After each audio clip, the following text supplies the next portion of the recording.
Olá, internautas da TVDN. Estamos aqui hoje com o consultor comercial Cícero Rodrigues. Passou por momentos de pânico em Paris.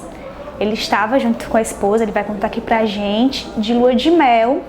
Cícero, como foi? Você chegou lá dia 10, né? Dia 13, estava no estádio. Estádio de França, exatamente. Como é que foi a questão lá do barulho das explosões? Foram realmente... Dava para ouvir direitinho e tudo? Sim, a princípio foi bem assustador, né? Nós somos frequentadores de estádio e aqui em Fortaleza é um hábito comum, assim, você ouvir barulhos, né? De bombas, esse tipo de coisa. E em Paris a gente nunca espera. Então foi bem assustador, porque foi bem alto, muito alto. Ocorreu o primeiro e logo um tempo depois o segundo. E você percebeu que a gente percebia que o negócio era sério porque o time da França, que estava com a bola no momento, pensou em parar o jogo.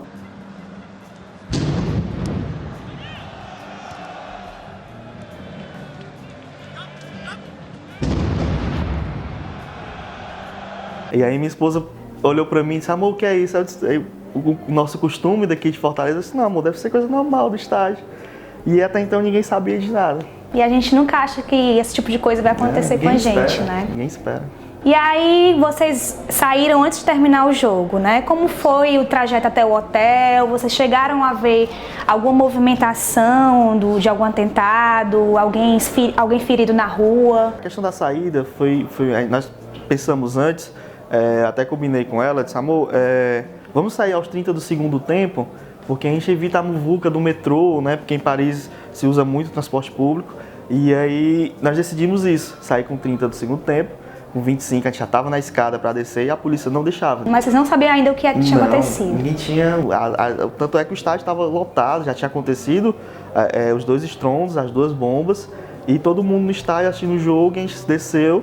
E aí foi a partir desse momento, com questão de minutos, começou a vir muita gente, acho que as pessoas já estavam entendendo, tendo conhecimento do que estava acontecendo pelo celular. E aí a polícia não deixou sair. Então quando começou a aglomerar, as pessoas começaram a cortar, a quebrar a barreira policial e a gente foi junto.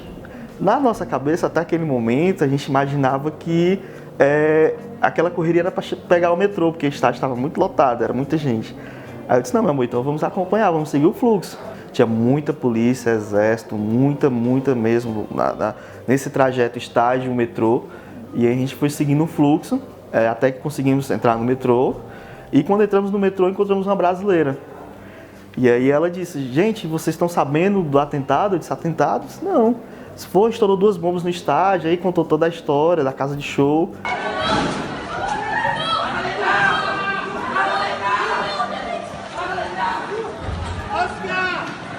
E aí ela desceu na estação e nós continuamos. A estação que ela desceu é uma que faz conexão. E depois disso era só estações individuais e o metrô não parava mais. Aí vocês acharam estranho, né? A gente começou a estranhar as pessoas dentro do próprio metrô, tentando entender por que não estava parando nas estações. E a estação do nosso hotel era a última da linha. E foi aí que a gente desceu, que o metrô obrigatoriamente tinha que parar, porque era a última. Chegamos ao hotel e o recepcionista olhou pra gente e nós estávamos com as bandeiras da França, copo do jogo. E aí ele olhou: Estádio de França? Sim. Aí ele, sem acreditar, balançou a cabeça, a gente subiu o elevador. Apavorado, né? Ainda sem entender muito bem, foi quando a gente conectou a internet e viu que estava tudo desabando, que estava aquele pavor, aquele terror todo. Como foi assim, como é que vocês decidiram voltar logo, né?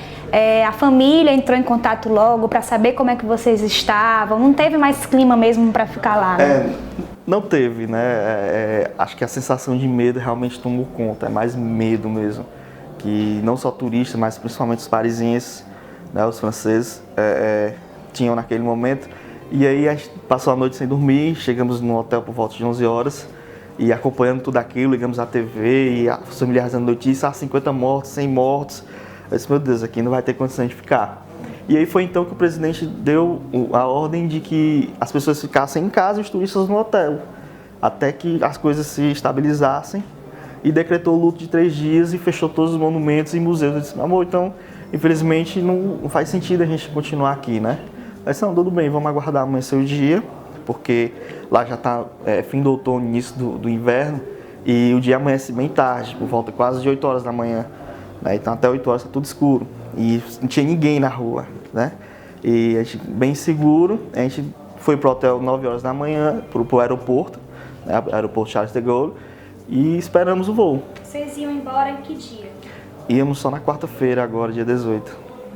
E aí então vocês foram na doida mesmo pro aeroporto tentar um voo mais cedo. Exatamente. E aí quando chegaram lá, como era assim no aeroporto? Como é que tava o Quando clima? nós chegamos, estava completamente lotado. Era muita gente, acho que já tinha muita gente tentando antecipar voo, tentando voltar. Brasileiros? Muitos brasileiros. E aí nós chegamos no atendimento da companhia aérea, né? E ficamos aguardando, eles só abriam 14 horas. Nossa. Aí eu fiquei em pé lá na ponta para ser o primeiro da fila. E aí nós aguardamos até eles abrirem, eles chegaram tarde, chegaram 15 horas. Aí se justificaram, porque tá muito difícil sair de Paris, o clima não tá bom ainda. E aí, tem o único voo que nós temos é 9 horas da noite. Mas tinha essa permissão, né, de voar? Tinha permissão só para sair. Para entrar não estava entrando ainda, eles autorizaram, acho que ontem, até algumas famílias de alguns brasileiros que estão lá, inclusive dos feridos, foram para Paris, né? E aí eles, só tem esse voo 9 horas da noite. E aí a gente tem que aguardar, porque não sabe como é que tá a situação. E vocês são os primeiros da fila. Nossa, então vocês chegaram 9 horas da manhã, ficaram esperando até 9 horas da noite. Até 9 horas da noite, lá no pé da empresa.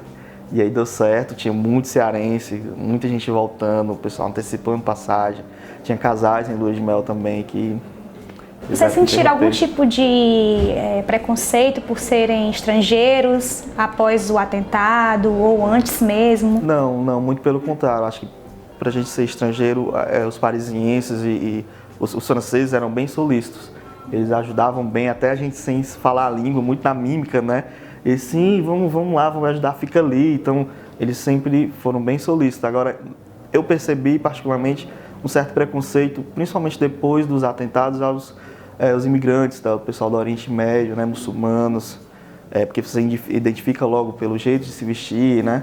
E as pessoas já olham torto. Então a gente percebeu, e teve até um momento que foi bem interessante para você ver a sensação de medo que as pessoas estavam em Paris, que nós estávamos sentados no salão do aeroporto aguardando notícias do voo, e um rapaz chegou, colocou o carregador do celular, para carregar, se levantou e saiu sem dizer nada. Então as pessoas se levantaram, ficaram todo mundo apavorado. O que é isso? Será que é uma bomba, alguma coisa? Então a sensação em Paris era medo mesmo. E quando vocês passam por um momento limite desse, que tipo de pensamento vem, assim, de reflexão? É que a gente não tem controle sobre a vida, né? As pessoas que morreram em Mariana, né?